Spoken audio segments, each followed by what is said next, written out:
South Korea. When you think of South Korea, various things may come to your mind. With a rich and somewhat complicated history, South Korea is a melting pot of old and new. South Korea quickly transitioned from being a state facing dire economic circumstances to a wealthy, consumer driven society. Recently, many South Koreans were living in poverty. Now, the country faces unique environmental challenges, a result of the very rapid development.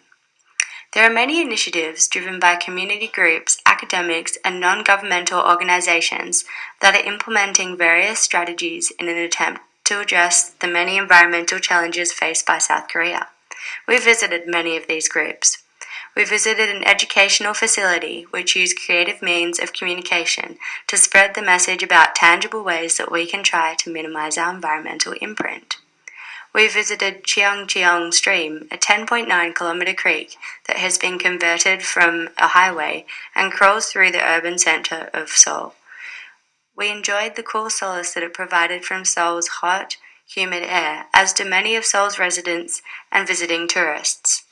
The development of the stream involved the removal of key roads used by motorists, which, in turn, has led to an increase in public transport use. Nonetheless, it has been criticized both for the cost of its development and by environmental groups due to its failure to replicate sound ecological systems. We also headed out of the city to Yongpyeong-dang, which again, from an environmental perspective, is somewhat bittersweet. The area, which has been coined as an eco-city, has many positive developments, such as small-scale farming, renewable energy projects, and some existing forest and green space. Nonetheless, there has been unfortunate growth in development of areas which takes place with limited, if not non-existing, consultation with the community. These stories, of course, are stories that are heard in many parts of the world.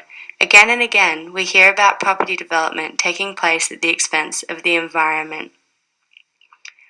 On a positive note, we also visited Hansalim, a very interesting farming cooperative that attempts to provide regional, organic products to South Korean people at an affordable price.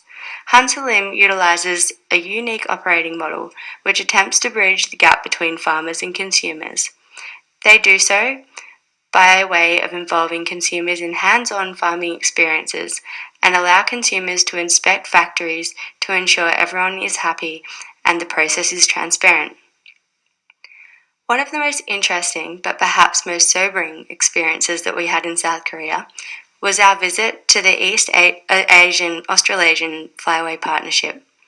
We headed out of the city to visit the head office in Incheon. Here, we listened to the stories of people working very hard to protect one of the remaining resting grounds of bird species that migrate across the world. The East Asian Australasian Flyway Partnership provides educational material to interested students and groups and attempts to create agreements between the NGO sector, the governments, and the corporate sector. Sadly, the resting ground in Incheon has gradually become smaller and smaller, and the remaining slice has been sold to property developers. Numerous protected species are now unlikely to have a home and are likely to face significant issues in the coming years. At this talk, the sense of despair felt by the activists and organisers of this project was shared by our group. Whilst it was a sad experience, I think that it was important to demonstrate our solidarity with those fighting for this very important cause. For me, being in South Korea highlighted that there is both good and bad happening simultaneously. It reiterated the fact that we cannot rely on our government to change the existing attitudes towards environment. These are created by our system. How then do we respond to environmental issues? Well, if everyone were engaged in activities governed by a desire for environmental justice, I am certain that we would be living in a different world. Imagining an alternative world can be a good starting point, but really, we need action. Ultimately, I think that we can do better, and being in South Korea has renewed my passion for environmental justice. I wrote a poem from the perspective of nature that sums up my experiences and feelings of South Korea. Here it is. I hold it in my body. I hold the joy of sunshine, the glow of moonlight, the feeling of the stars peering through the darkness. I receive it, and I hold it in my body. I hold the root of a tree in my body. The ground receives me, and I receive it, and together we are root and earth. I hold it in my body. I hold pain in my belly every time a gem is pulled from the earth, to be worn on your finger as an antidote to the constant chatter in your mind.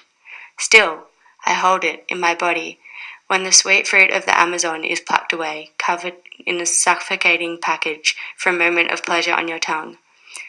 My lungs ache as they are filled with smog. They turn black and melt my heart as it tries to sing songs of reprise.